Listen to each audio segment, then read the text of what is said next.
دوسرا باب ہے کفر یزید کی بنیاد اذیت رسول ہے۔ حضور شیخ الاسلام کے اجتہادی فکر کی یہ باب آئینہ دار ہے۔ اس پوری کتاب کے اندر جو سب سے ایسا کام ہے جو آج تک کسی نے نہیں کیا اور اتنی صراحت کے ساتھ کھل کے نہیں کیا، وہ یہ والا باب ہے۔ حضور شیخ الاسلام نے بنیاد کیا رکھی ہے سمجھ لیں۔ آپ فرماتے ہیں کہ یزید کو جو لوگ بچاتے ہیں نا، آپ کو پتہ ہے سب مفتیوں کے نام شاموں کا جو یہ کام کرتے ہیں، آپ نے فرمایا کہ جو یزید کو بچاتے ہیں وہ اس بنیاد پر بچاتے ہیں کہ قتل مومن کفر نہیں ہے۔ مثلا کوئی ایک شخص کسی مسلمان کو مار دیتا ہے، یہ حرام ہے، گناہ کبیرہ ہے، لیکن اس کے قتل سے وہ کفر نہیں ہو جاتا، کافر نہیں ہوتا۔ یہ بنیاد بنا کے وہ کہتے ہیں کہ ٹھیک ہے جی، یزید کو برا کہیں، وہ فاسق ہے، وہ فاجر ہے، اس کو کافر نہ کہیں۔ اللہ کی کرم دیکھیں، اللہ تعالیٰ نے حضور شیخ الاسلام کو کس طرح توجہ ان کی کر دی اور ان کے دل میں کیا بات ڈال دی۔ انہوں نے کہا کہ ہم اس بنیاد پہ اس کو کافر ہی نہیں کہتے، یہ بنیاد ہی نہیں ہے قتل حسین، کہ امام حسین ایک انسانی جان کا ضیاء یا انسانی جان کے قتل کی بنیاد پہ فتوی کفر یا تکفیر ہے ہی نہیں، بلکہ اس کی تکفیر ہے اذیت رسول ہونے کی بنیاد۔ اور قرآن مجید کا فیصلہ ہے، قرآن مجید فرمایا سورہ احزاب، ان الذین یؤذون اللہ ورسولہ لعنہم اللہ فی الدنیا والآخرہ، کہ جو اللہ اور اس کے رسول کو اذیت دے اس پر دنیا میں بھی لعنت اور آخرت میں بھی لعنت۔ وَأَعَدَّ لَهُمْ عَذَابًا مُهِينًا، اعدّا کا مطلب ہوتا ہے تیار کرنا، اور اللہ اس کے لیے عذاب مہین تیار کر رہا ہے۔ اچھا، اللہ کو اذیت دے اور رسول کو اذیت دے، بتائیے اللہ کو کوئی اذیت دے سکتا ہے؟ کوئی ایک بندہ کمنٹ مجھے کر دے، کوئی اللہ کو اذیت دینا ممکن ہے؟ تو پھر وہ کون سی اذیت ہے جس کی اذیت کو اللہ اپنی اذیت قرار دے رہا ہے؟ تو سب کا اتفاق ہے، سب کا اتفاق ہے کہ رسول اللہ صلی اللہ علیہ وسلم اللہ کو اتنے محبوب ہیں کہ جو حضور کی اذیت تھی اللہ نے اس کو اپنی اذیت قرار دیا۔ اور علامہ ابن تیمیہ نے اس کی بڑی وضاحت کر دی، انہ قرنا اذاہ باذاہ کما قرن طاعتہ بطاعتہ، جیسے وہ کہتے ہیں کہ حضور کی اطاعت اور اللہ کی اطاعت الگ الگ نہیں ہے، جیسے حضور کی نافرمانی اور اللہ کی نافرمانی الگ الگ نہیں ہے، جیسے حضور کی محبت اور اللہ کی محبت الگ الگ نہیں ہے، اسی طرح حضور علیہ الصلوۃ والسلام کی اذیت اور اللہ کی اذیت الگ الگ نہیں ہے۔ اذیت رسول کو ہی ہوگی مگر حکم اذیت خدا کا ہوگا، اطاعت رسول کی ہوگی مگر حکم اطاعت الہی کا ہوگا۔ ومن یطع الرسول فقد اطاع اللہ۔ اسی طرح نافرمانی رسول کی ہوگی مگر حکم نافرمانی الہی کا ہوگا۔ پھر آگے علامہ ابن تیمیہ کہتے ہیں وَإِنَّ جِهَةَ حُرْمَةِ اللَّهِ تَعَالَى وَرَسُولِهِ جِهَةٌ وَاحِدَةٌ، اللہ اور اس کے رسول کی حرمت کی جہت ایک ہے، ایک حرمت ہے، وہ جو رسول کی حرمت ہے وہی اللہ کی حرمت ہے، اس کے علاوہ کوئی حرمت نہیں۔ فَمَنْ آذَى رَسُولَ فَقَدْ آذَى اللَّهَ وَمَنْ أَطَاعَ فَقَدْ أَطَاعَ اللَّهَ۔ یہ پوری تفصیل اس کے اندر آ گئی، تو لہٰذا ہم نے یہ بات ثابت کر دی کہ جو رسول کی اطاعت ہے وہی اللہ کی اطاعت ہے۔ اس کے آگے حضور شیخ الاسلام نے جو ایک پوائنٹ نیا دیا وہ بڑا خوبصورت ہے۔ وہ پوائنٹ یہ ہے کہ عذابًا مہینہ، اس پر بات کی۔ فرماتے ہیں عذاب کی تین قسمیں ہیں، عذاب عظیم، عذاب علیم اور عذاب مہین۔ یہ بڑی قسمیں اس کے علاوہ بھی ہیں۔ عذاب عظیم، اب عذاب عظیم جو ہے یہ قرآن میں کافر اور مومن دونوں کے لیے آتا ہے۔ عذاب علیم جو ہے یہ بھی کافر اور مومن دونوں کے لیے آتا ہے، آتا کافر کے لیے بھی ہے لیکن کم آتا ہے، زیادہ تر مومن، گناہگار، فاسق و فاجر مومنین کے لیے آتا ہے۔ مثلا عذاب عظیم سے متعلق فرمایا وَلَهُمْ عَذَابٌ عَظِيمٌ، جھوٹوں اور فاسقوں کے لیے کہہ دیا کہ یہ عذاب عظیم میں ہوں گے۔ پھر اس کے بعد اسی طرح عذاب علیم کے بارے میں کہہ دیا وَلَهُمْ عَذَابٌ عَلِيمٌ بِمَا كَانُوا يَكْذِبُونَ، یہ جو جھوٹ بول رہے ہیں اس کی وجہ سے یہ عذاب علیم میں ہوں گے۔ پھر آگے کافروں کے لیے بھی کہا وَلِلْكَافِرِينَ عَذَابٌ عَلِيمٌ، یہ کافر بھی عذاب علیم میں ہوں گے۔ مگر عذاب مہین پورے قرآن مجید میں حضور شیخ الاسلام فرماتے ہیں کہ کسی مسلمان کے لیے عذاب مہین نہیں آیا، یہ جہاں پہ آیا ہے صرف کفر کے لیے آیا، کفار مشرکین کے لیے آیا، یعنی ان کے لیے آئے جنہوں نے ہمیشہ جہنم میں رہنا ہے۔ اب عذاب مہین کے اندر کیا چیزیں ہوتی ہیں اب یہ سن لیجیے، میں اس کی تفصیل بیان کر دیتا ہوں۔ عذاب مہین، اب یہاں پر رسول اللہ کی جو اذیت بیان ہوئی اس کے لیے قرآن نے کہا یؤذون اللہ ورسولہ لعنہم اللہ فی الدنیا والآخرہ۔ پہلی بات تو یہ ہے جو رسول کو اذیت دے گا اس پر لعنت بھی جائز، بلکہ کرنی ہے، اللہ جو کر رہا ہے تو ہم نے کیوں نہیں کرنی۔ اور پھر فرمایا وَلَهُمْ عَذَابٌ مُہِین، اور اس کے لیے عذاب مہین ہے۔ عذاب مہین میں تین چیزیں ہیں، نوٹ فرما لیجیے۔ نمبر 1 عذاب مہین میں اذیت اور ہیبت ناک تکلیف ہوتی ہے۔ نمبر 2، عذاب مہین میں ذلت و خوار کیا جاتا ہے اس شخص کو جس کو عذاب دیا جائے، جبکہ مومن کو اللہ کبھی ذلیل نہیں کرتا۔ اس کو عذاب دے سکتا ہے لیکن مومن کو ذلیل نہیں کرتا، لیکن جس کو عذاب مہین دے اس پر ذلت سوار کرتا ہے۔ اور تیسری چیز، جس کو عذاب مہین دے اس کو بعد والوں کے لیے عبرت بنا دیتا ہے۔ یہ تینوں خصوصیات نہ عذاب علیم والوں میں ہیں نہ عذاب عظیم والوں میں ہیں، یہ صرف عذاب مہین والوں میں ہیں۔ قرآن مجید نے کہا وَلِلْكَافِرِينَ عَذَابٌ مُحِينٌ، اور کافروں کے لیے عذاب مہین ہے۔ وَأَعَدَّنَا لِلْكَافِرِينَ عَذَابٌ مُحِينٌ، اور ہم کافروں کے لیے عذاب مہین تیار کر رہے ہیں۔ تو لہٰذا اچھا، ایک تو یہ بات تھی کہ جو رسول اللہ کو اذیت دے اس پر عذاب، اس پر لعنت، اور پھر یہی بات نہیں ختم کی، فرمایا لعنت بھی ہے اور وعدنا، دیکھیے کسی چھوٹی موٹی نافرمانی پر تکلیف عذاب کا لفظ تو آ سکتا ہے، ایسا عذاب جو اللہ فرما رہا ہے میں تیار کر رہا ہوں کہ میں ان کو دوں گا۔ آپ اندازہ کر لیے اللہ تیار کر رہا ہے وہ عذاب، اعد لہم، اللہ اس کو تیار کر رہا ہے ان کو دینے کے لیے، وہ کیسا عذاب ہوگا۔ اللہ اکبر، اللہ ہمیں پناہ میں رکھے۔ پھر آگے اگلا پوائنٹ اس کے ساتھ یہ ہے کہ عام مومن کا قتل فسق اور اپنا نافرمانی ہے، معصیت ہے، مگر جان مصطفیٰ صلی اللہ علیہ وسلم کا قتل فسق اور نافرمانی نہیں ہے، یہ کفر ہے۔ حضور امام حسن اور حسین جان مصطفیٰ ہیں، ابھی ہم ثابت کر کے آئے ہیں۔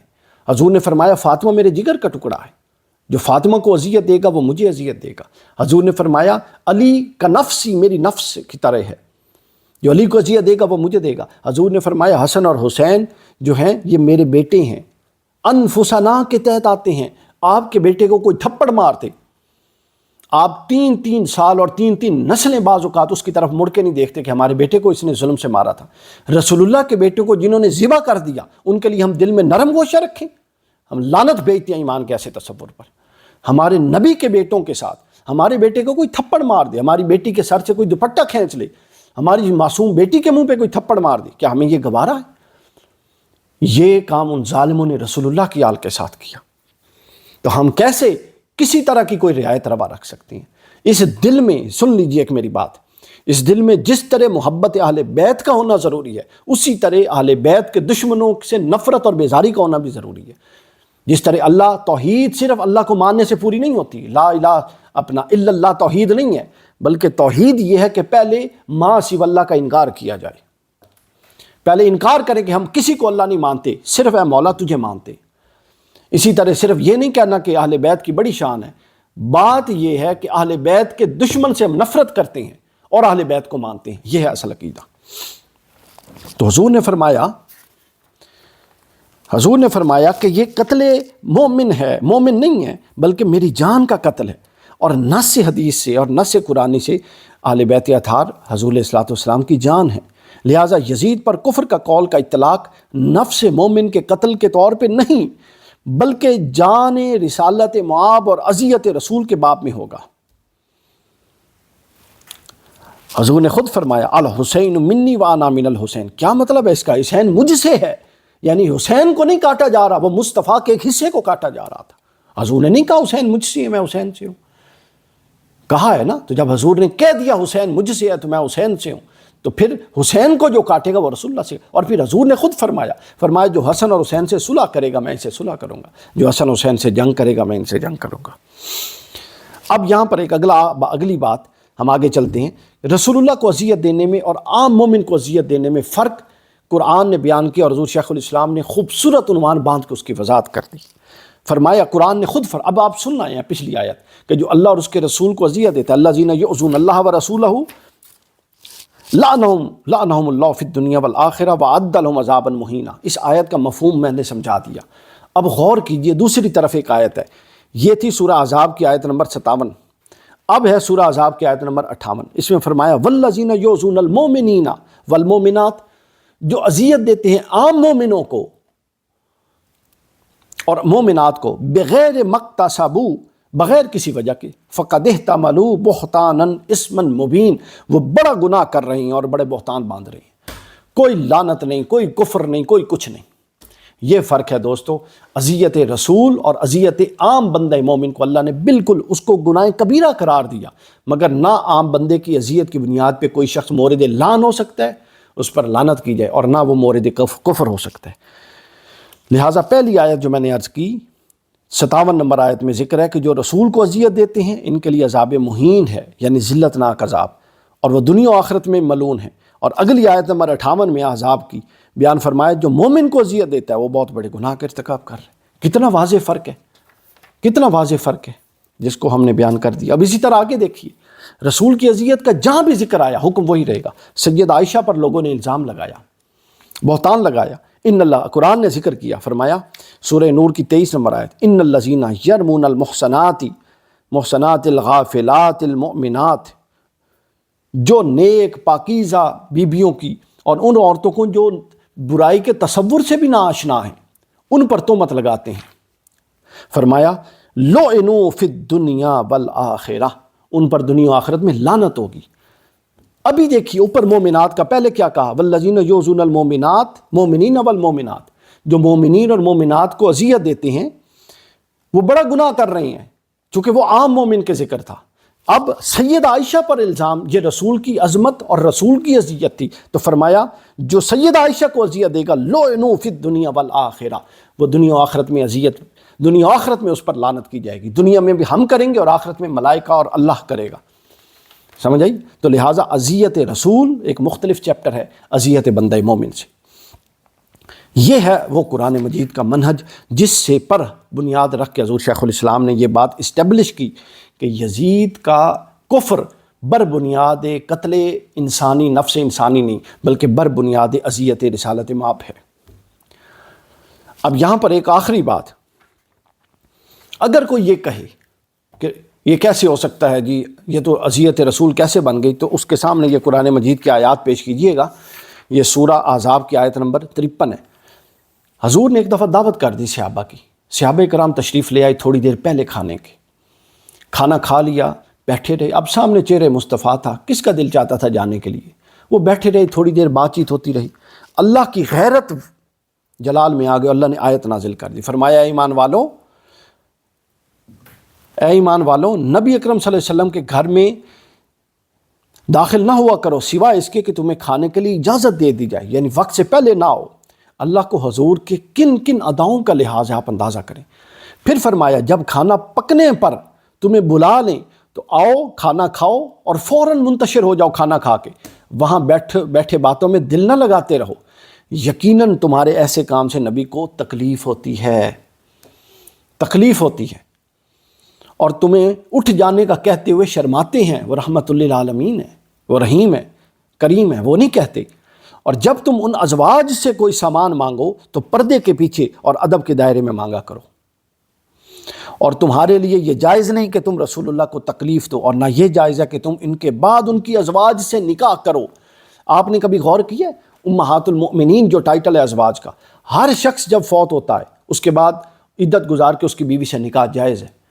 ازواج مطہرات حضور کی ازواج سے کیوں جائز نہیں ہے آپ کو پتہ ہے؟ اس لیے جائز نہیں ہے کہ وہ اذیت رسول کا باعث ہے، اور اللہ نے ہر اس کام پر بند باندھ دی ہے جو اذیت رسول کا باعث ہوتا ہے۔ بس یہ وجہ ہے، چونکہ وہ حرم نبی میں رہیں، اب اللہ کی غیرت اور اللہ کے رسول کی غیرت کو یہ گوارا نہیں، اور یہ اذیت رسول کا باعث تھا، لہٰذا حضور نے، اللہ نے قانون اتار دیا کہ محبوب جو تیری حرم میں رہیں گی وہ اس کے بعد وہ تمام مومنوں کی مائیں ہیں۔ تو گویا یہ بھی اہل بیت ہیں، ازواج مطہرات بھی اہل بیت ہیں۔ آپ دیکھیے جہاں اہل بیت، وہ ازواج مطہرات کا معاملہ ہو، وہ حسن و حسین کا معاملہ ہو، سیدہ زہرا کا معاملہ ہو، اللہ کی ذات کیسے غضب میں آتی ہے، اور اللہ کی ذات کیسے اس کا دفاع کرتی ہے، اور حضور علیہ الصلوۃ والسلام کیسے اس کو اپنی تکلیف سے تعبیر کرتی ہیں۔ آپ نے دیکھا کہ سیدہ عائشہ پر جو الزام لگا، کیسے اللہ تعالیٰ نے اس کا ڈیفنس کیا، اور کیسے اللہ تعالیٰ نے اس کو آگے چلایا۔ اس کے بعد یہ بنیاد ہے یزید کے کفر کی۔ اس کے علاوہ بہت ساری آیات ہیں، میں بس اس کو مختصر عرض کر جاتا ہوں۔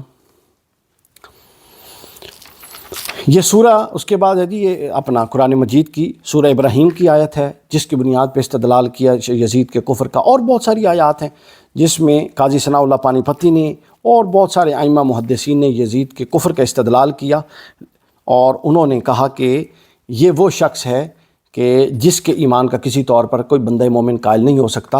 اور اس بات کے آخر میں ایک آخری بات یہ ہے کہ کچھ لوگ یہ کہتے ہیں، اچھا ہاں، اس میں اب آپ کو یزید کے کفر کے حوالے سے ایک جو شبہ لوگ ظاہر کرتے ہیں، ممکن ہے جی اس نے آخر میں توبہ کر لی ہو۔ بہت سارے دلائل ہیں، آپ کتاب پڑھ لیجئے گا۔ ایک دلیل جو میرے دل کو بہت لگی ہے، میں وہ بیان کرنا چاہتا ہوں، پھر ہمارا یہ چیپٹر 2 ختم۔ حضرت پیر میر علی شاہ صاحب گولڑوی رحمۃ اللہ تعالیٰ علیہ، انہوں نے بیان کیا ہے ملفوظات مہریہ میں صفحہ 124 پر اور پھر صفحہ 164 دونوں پہ، فرماتے ہیں بعض اہل علم نے یہ کہا کہ ممکن ہے یزید نے توبہ کر لی ہو، بعضوں نے یہ کہا ممکن ہے جی، میں انشاءاللہ ایک ایک کر کے بیان کروں گا، میں پڑھ رہا ہوں آپ کا میسج۔ علامہ تفتازانی نے، اچھا پیر میر علی شاہ صاحب فرماتے ہیں ممکن ہے کوئی یہ تصور کرے کہ یزید نے توبہ کر لی ہو، تو پیر میر علی شاہ صاحب فرماتے ہیں علامہ تفتازانی نے اس بات کا رد کر دیا ہے اور خوب رد کیا، اور فرمایا کہ یہ جو احتمال ہے کہ اس نے توبہ کر لی، یہ بڑا غور طلب علمی نکتہ ہے، یہ ایک احتمال ہے، پاسیبلٹی ہے کہ اس نے توبہ کر لی ہو، یہ ایک پاسیبلٹی ہے نا اس نے توبہ کر لی ہو، لیکن پیر میر علی شاہ صاحب فرماتے ہیں جو قتل ذریت ہے، ذریت نبی ہے، وہ ہو چکا، وہ احتمالی نہیں ہے، وہ قطعی ہے، اس نے قتل کر دیا۔ جو احانت مدینہ تھی وہ احتمالی نہیں ہے، اس نے کر دی۔ جو احانت مکہ تھی وہ احتمالی نہیں ہے، اس نے کر دی۔ جو صحابہ کرام کو مارنا تھا، قتل کیے اصحاب اور تابعین کو، وہ احتمالی نہیں ہے، وہ کر چکا۔ جو مدینہ کی بچیوں کے ساتھ ظلم کرنا تھا وہ احتمالی نہیں ہے، وہ کر چکا۔ تو وہ کہتے ہیں کہ اتنے قطعیات کے ساتھ ایک احتمال کی کوئی ویلیو نہیں ہوتی، احتمال رد ہو جائے گا۔ لہٰذا یزید کے کفر کا کوئی احتمال، یزید کے ایمان کا کوئی احتمال باقی نہیں رہا۔ یہ ہم نے دوسرا باب مکمل کر لیا بفضلہ تعالی۔